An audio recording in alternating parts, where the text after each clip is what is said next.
As we get further into hurricane season, the National Oceanic Atmospheric Administration is hoping to use drones to improve forecasting. New uncrewed technology can get data from underwater, on the ocean surface, and in the air at the same time during a storm.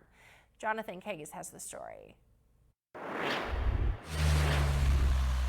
You may have heard of the hurricane hunters flying into the eye of the storm to record critical data. There are limitations, however, of where the crewed aircraft can fly due to crew safety. That's where uncrewed aircraft come in. The Altius 600 drone was deployed for the first time as Hurricane Ian neared the Florida coast. The Altius was able to fly at as low as 200 feet and it was clocking winds over 200 miles an hour and reporting all of that in near real time to the National Hurricane Center. Deployed from the parent P-3 aircraft while in the storm, the drone can be controlled from more than 160 miles away. You know, we flew into the storm and it was super bumpy ride, super turbulent, and then we dropped the Altius and the pilots were concerned whether we had reached the limits of the P-3 when we went in. If it's too intense for them to stay in the storm, that really tells you that, wow, this is a crazy storm.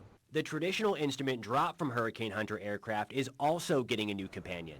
Technology continues to evolve. This is the traditional drop sonde dropped by the NOAA Hurricane Hunters. New is this smaller drop sonde. It's lighter and will be able to stay in the storm for a much longer period of time. And so they'll serve a different role and be able to collect data as they move around the storm.